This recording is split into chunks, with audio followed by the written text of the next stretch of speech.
ఈరోజు కాళేశ్వరం ప్రాజెక్టుపై సిబిఐ దర్యాప్తుతో పాటు గోస్ట్ కమిషన్ ఈనాడు ఏర్పాటు చేసి కాళేశ్వరాన్ని ఉంది ప్రభుత్వం. దానికి నిరసనగా రాష్ట్ర పిలుపు మేరకు బీఆర్ఎస్ పార్టీ రాష్ట్ర పిలుపు మేరకు ఈనాడు సిద్దిపేటలో ధర్నా చేస్తా ఉన్నాం. నిజంగా కూడా ప్రభుత్వానికి చిత్తశుద్ధి ఉంటే మొన్న అసెంబ్లీలో గోస్ట్ కమిషన్ అనేది 600 పేజీలు గోస్ట్ కమిషన్ నివేదిక సమర్పించింది కదా, దాని మీద చర్చ జరగకుండా హరీష్ రావు గారు చర్చ పెట్టుకుంటే 10 మంది మంత్రులు లేచి దాన్ని అడ్డుకోవడం ఈనాడు ప్రభుత్వానికి సిగ్గుచేటు. ఎందుకంటే కాళేశ్వరం ప్రాజెక్టు ఒక జీవనది. ఆ జీవనదిలో కాళేశ్వరం ప్రాజెక్టు ఆనాటి ముఖ్యమంత్రి కేసీఆర్ గారు 3.5 సంవత్సరాల్లో కాళేశ్వరం ప్రాజెక్టు పూర్తి చేసి 1,00,000 ఎకరాలకు మాగానికి ఈనాడు నీళ్ళు అందిస్తూ ఉన్నాం. మెదక్ జిల్లా సిద్దిపేట, గజ్వేల్, అదేవిధంగా మానకొండూరు, దుబ్బాక నియోజకవర్గాల్లో సుమారు 1,00,000 ఎకరాలకు మొత్తం కాళేశ్వరం ప్రాజెక్టు ద్వారా 16 లక్షల ఎకరాలకు నీళ్ళు అందించే కాళేశ్వరం ప్రాజెక్టు ఏదో కుంగిపోయింది ఒక సాగుతోటి ఈనాడు ప్రతిపక్షంలో ఉన్నటువంటి నాయకులను ఇబ్బంది పెట్టాలి, వారిని ఇబ్బంది పెట్టాలి, వాళ్ళ పార్టీని ఇబ్బంది పెట్టాలని ఒక దుష్ట బుద్ధితోటి ఈనాడు ప్రభుత్వం చేస్తున్నటువంటి ప్రయత్నం.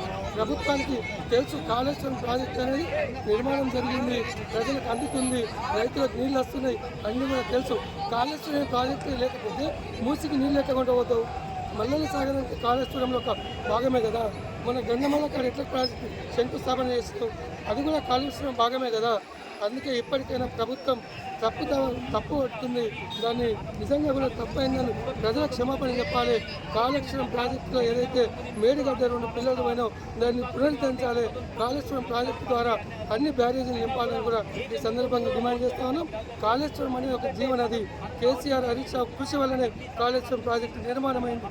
తెలంగాణ ప్రజల జీవన సమస్యను తీర్చినటువంటి వ్యక్తి కేసీఆర్. ఇవాళ నెర్రెలు బారిన నేలపై గోదావరి జలాలను ప్రవహింపజేసి పచ్చని తెలంగాణగా మార్చినటువంటి కేసీఆర్కు మీద మీరు లక్ష్య కట్టి సిబిఐ విచారణ చేయించారు. హరీష్ రావు గారు రాత్రింబవళ్లు కష్టపడి కాళేశ్వరం ప్రాజెక్టు నిర్మాణంలో భాగమైనందుకు తనపై సిబిఐ కేసులు అని చెప్పి ప్రశ్నిస్తూ ఉన్నాం. ముఖ్యంగా ఢిల్లీ వెళ్ళి మోడీ కాళ్ళు మొక్కి సిబిఐ విచారణ తీసుకురావడం కాదు, మోడీ కాళ్ళు మొక్కి ఈ రాష్ట్రానికి నిధులు పట్టుకురా రేవంత్ రెడ్డి, అంతేగాని చంద్రబాబును మెప్పించడానికో చంద్రబాబుకు గురిదక్షిణ ఇవ్వడానికో ఇక్కడ ముఖ్యమంత్రి కాలేదు. తన గురిదక్షిణలో భాగమే కేసీఆర్ గారిపై ఈ యొక్క సిబిఐ విచారణకు ఆదేశించడం అని చెప్పి భావిస్తూ ఉన్నాం. తప్పకుండా తగిన మూల్యం చెల్లిస్తావు. ఇవాళ నువ్వు మీ అధిష్టానం కింద కూడా పనిచేస్తలేవు, అట్లా అని చెప్పి తెలంగాణ ప్రజల కింద కూడా పనిచేస్తలేవు. నువ్వు పనిచేస్తున్నది ఆంధ్ర ముఖ్యమంత్రి అయినటువంటి చంద్రబాబు కింద, అట్లాగే మోడీ కింద పనిచేస్తున్నావు అని చెప్పి కూడా ఈ సందర్భంగా తెలియజేస్తున్నాం. నువ్వు చంద్రబాబు కట్టేసుకున్న కుక్క తెలంగాణలో తప్పకుండా ఈ కుక్క బుద్ధి చూపిస్తున్నావు. మరి కుక్కకు బొక్కేస్తే మరి ఏ రకంగా అయితే చెప్పినట్టు వింటదో ఆ రకంగా రేవంత్ రెడ్డి చంద్రబాబు ఉంటావు అని చెప్పి తెలియజేస్తాం. సిబిఐకి అప్ప ఎప్పుడంటే ఎంత మూర్ఖత్వం అంటే క్లియర్గా తెలంగాణ ప్రజలకు నిన్న మొన్న అర్థమవుతుంది. అసెంబ్లీలో సిబిఐకి అప్ప చెప్తున్నాం మేము, మాతో కాళేశ్వరం ప్రాజెక్టు మీద బదనాం చేసి కాళేశ్వరం ప్రాజెక్టును కూలగొడదాము. ఎందుకంటే మా గురువు గారు చంద్రబాబు నాయుడు చెప్పిండు కూలగొడదామని రేవంత్ రెడ్డికి ఉండే. అయినా గోస్ట్ కమిటీ క్లియర్గా చెప్పింది, ఇందులో ఏమీ అవకతవకలు జరగలేదు. ఓన్లీ 6 కోట్ల రూపాయలు కాంట్రాక్టర్ దగ్గరికి రికవర్ చేసుకోమని అనే గోస్ట్ కమిటీ తీర్మానం చేసింది.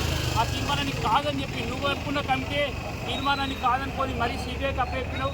సిబిఐ ఎట్లయినా చంద్రబాబు నాయుడు సెంట్రల్లో ఆటాడుతుంది కాబట్టి సిబిఐకి అప్పచెప్తే వీళ్ళు ఏది కాళేశ్వరం ప్రాజెక్టును కూలగొట్టుతుందేమో అని అనుకుంటున్నారు. కానీ తెలంగాణ ప్రజలు కంకరబద్దులై ఉన్నారు.